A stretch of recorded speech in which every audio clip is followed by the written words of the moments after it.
sakumiro mafuri ngiye kuruhera aswinde agiye kuzananira rwose ngaho nzini yamagara ibyana by'iki gihe bisigaye byarananiranye nk'ubu kiba cyamejeje inyuma y'urugi nakubyara kw'iki gihe ngaho nomero se ahubwo ndamenya ari n'iyihe mwuka agira inama nibi sore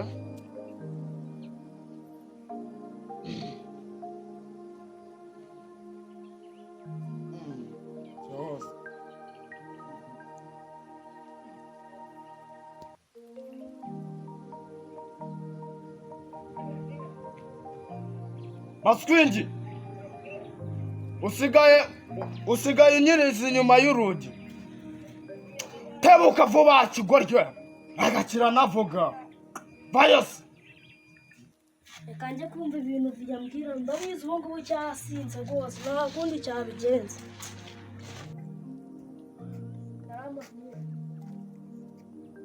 ko kemeza n'ubu ngubu mpagaze hano iminota ingahe ndakubwira ngo ujye mu nzoga wari wazenguriye se n'ubu uvuye muri wa bino bikwira ubundi wabuze isabune warugoryo gabanyaho amagambo nerave mu maso warugoryo ningurira vuba se wakigoryo akikuyeho amatwi vuba numubwire muhungu wa ubu rero umujinya uracogoye ahubwo reka nkubwire akantu karimo ibintu ndebere babarara baza dukorane abaze mbabwire dukorane ubundi vi ikintu ngukundira ni uko utagikomeza ibintu niki cyane se kandi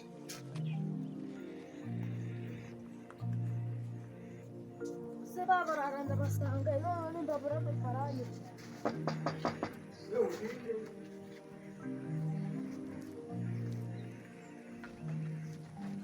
salama abandi se bari hehe ko byabashaka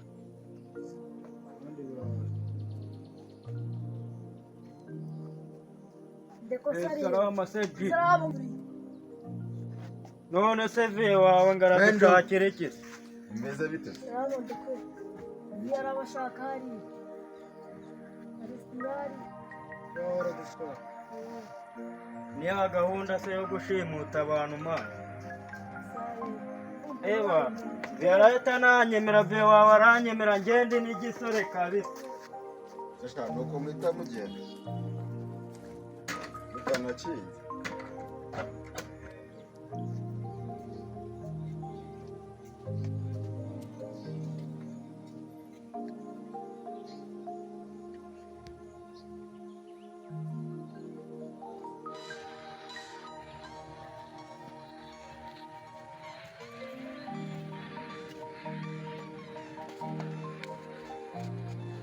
kutabazana se ngaba arasabye wawe ari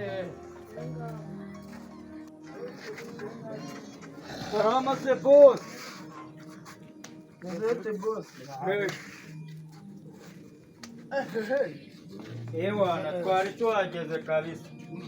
none se ndabona se muyizi se ndiyanyu Imana zikubushije aduhaye makeya. Dukeneye ukarokisha umwanya urara tukara tukabiki. barana bahaye ntacyo ndabongeraho bibereye Ariko ziko dushobora kuraburizwa tukigisha. Bibiri mani ni makeya.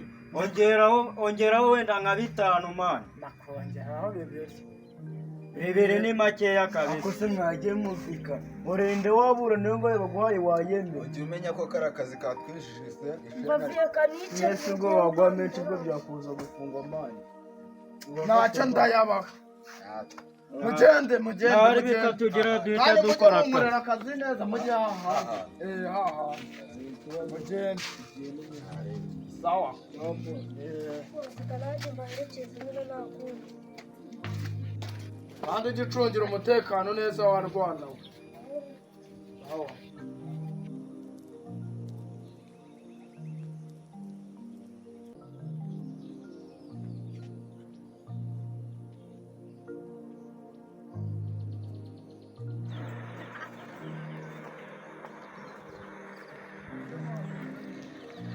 ko murajya he Ndi hano Rwagitema. ko hari agaserivisi nabashaka rwose mwakanyemeye Ntabwo katinda se. reka reka nta hirya ni abantu ni utuntu twaba tumudufasha Ntabwo tugoye. reka reka Ntabwo tuba dutinda mu nzira. wapi rwose ni Ugende byiza ntari.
yambwiye ngo nimuhageza umuhamagara. Ubu ndabona atinze no guhamagara. Ese wamuhamagaye?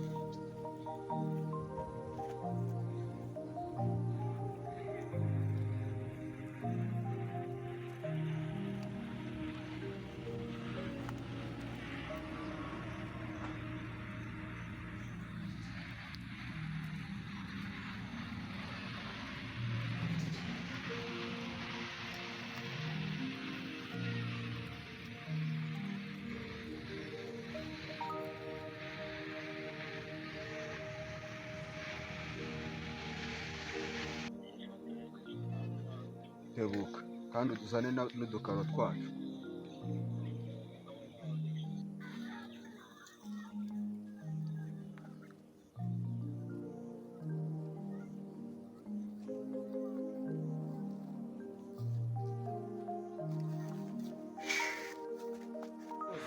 mbese aba ngaba nibo nabatumye aba ngaba se aya ntabyo Shaka. twazana n'abandi Shaka byibura nk'abantu batanu. Uri kumva mwebwe?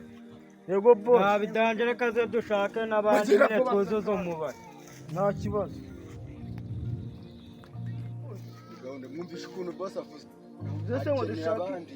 ashaka mbese nka byibura nk'abantu batanu Mbashaka aba bantu ntibaguciye. Baguciye. saraguye Aho tugiye kubashyira nawe niho tubashyira. Duhite dutibikanye Bagiye. tugereyo.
ariko buriya bote yari kuduha amafaranga menshi kuko tumukoreye akazi kabisa. nta n'akazi karenze akangaka pe ntibyabyaje. ahubwo mwakoze mwakabaye mumuhamagara.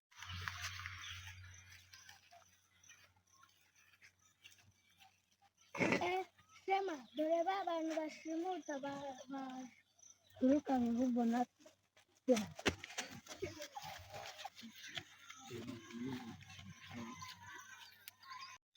reka tujye kubibwira umuyobozi ngo tugende.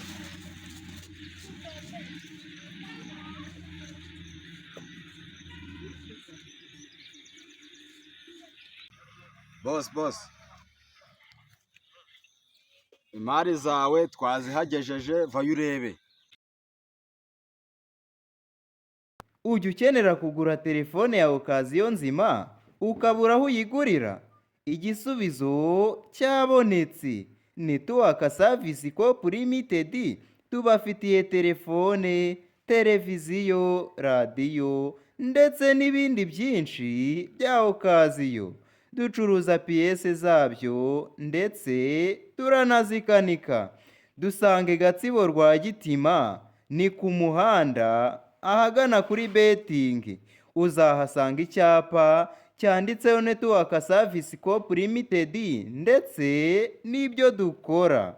Uzaduhamagara kuri telefone 0788 38 64 76 4 cyangwa 0788 46 79 41 2 ndetse na 0788 97 099 Network Service Corp Limited, igisubizo ku Banyarwanda.